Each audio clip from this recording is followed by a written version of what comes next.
आज हम लोग नस्तीकरण अथवा फाइलिंग की प्रणालियों को जानने का प्रयास करेंगे।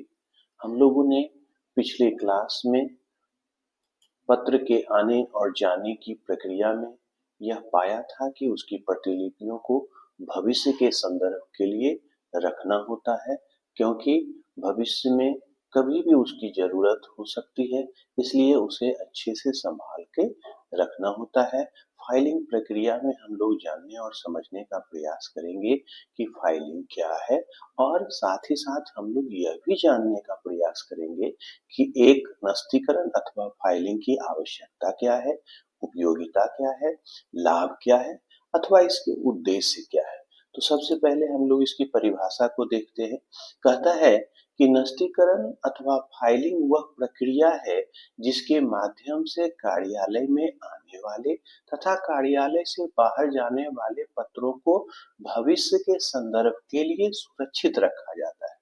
कहने का आशय यह है कि हम लोगों ने यह जान लिया है कि पत्र व्यवहार संदेशवाहन एक कार्यालय के लिए महत्वपूर्ण कार्य है, और उस कार्यों में पत्रों को संभाल के रखना उतना ही महत्वपूर्ण है, क्योंकि इन पत्रों की आवश्यकता भविष्य में कभी भी पड़ सकती है।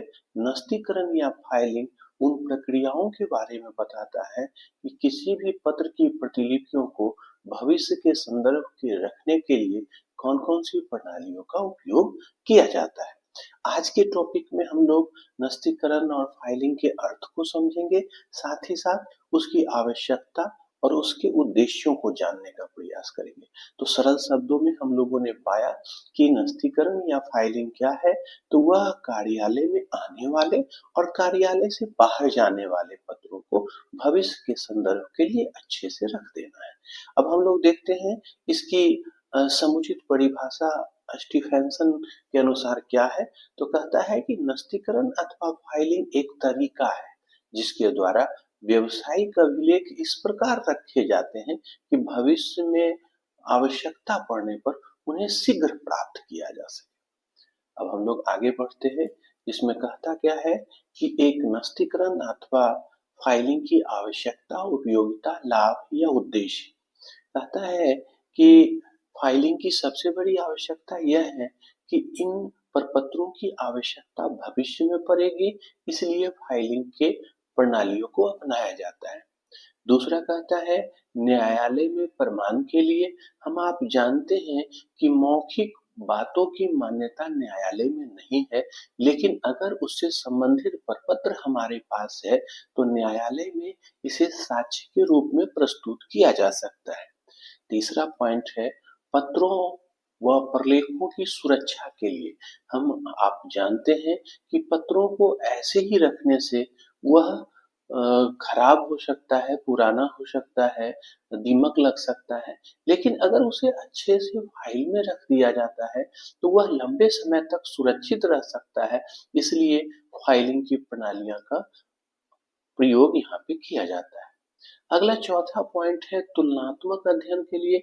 हम आप जानते हैं कि आज की इस प्रतियोगिता के युग में विभिन्न फर्में एक दूसरे से तुलनात्मक अध्ययन करती है, या खुद फर्म पूर्व के रिपोर्ट के आधार पर वर्तमान की रिपोर्ट से तुलना करती है ताकि वह भविष्य की योजना बना सके।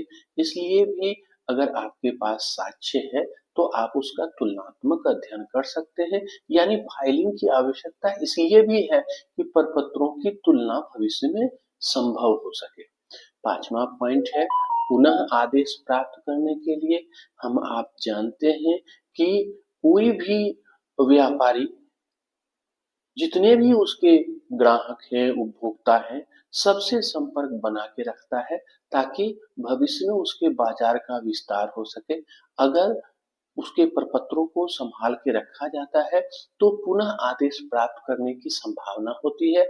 यदि नहीं आदेश प्राप्त होता है तो उन ग्राहकों और उपभोक्ताओं से संपर्क साधा जा सके ताकि उनके समस्याओं का निराकरण हो सके। अगला पॉइंट है ग्राहकों द्वारा आदेश दोहराने की दशा में।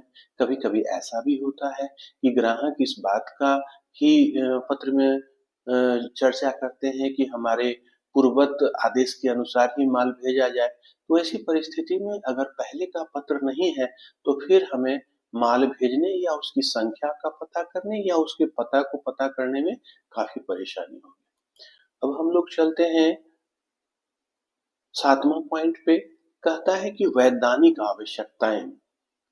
बहुत सारे प्रपत्रों को आज की परिस्थितियों में इसलिए रखा जाता है क्योंकि वह वैधानिक अनिवार्यता है कि ये सब प्रपत्र रखने ही चाहिए। जैसे कि हम जानते हैं कि आज की स्थिति में कंपनियों के लिए अपना ट्रेडिंग अकाउंट, पीएल अकाउंट और बैलेंस शीट को संभाल के रखना होता है।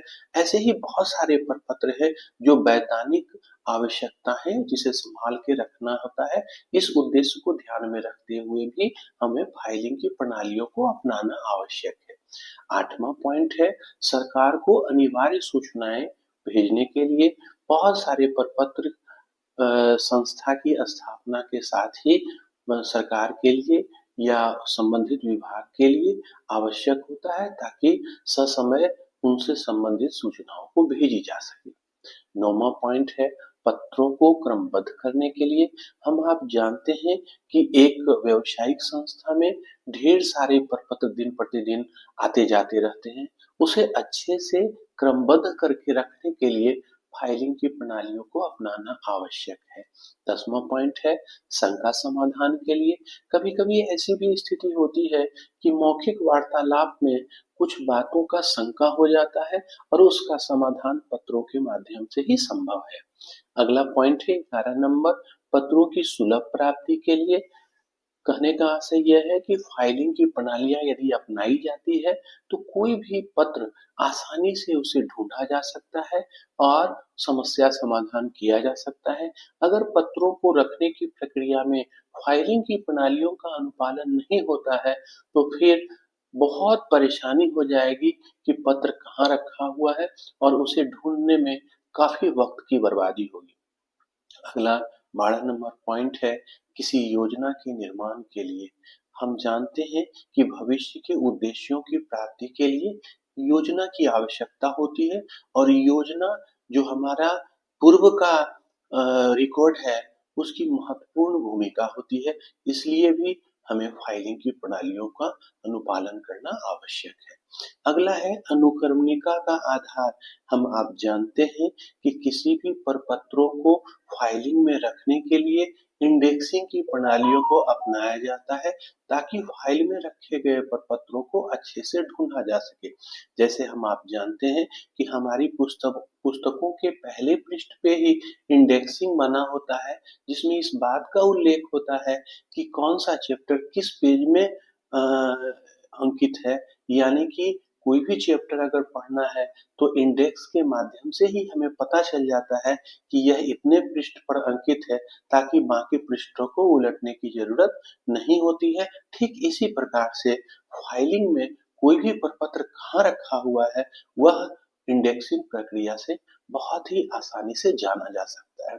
अगला 14 नंबर पॉइंट है माल के क्रय विक्रय के सही ज्ञान प्राप्त करने के लिए।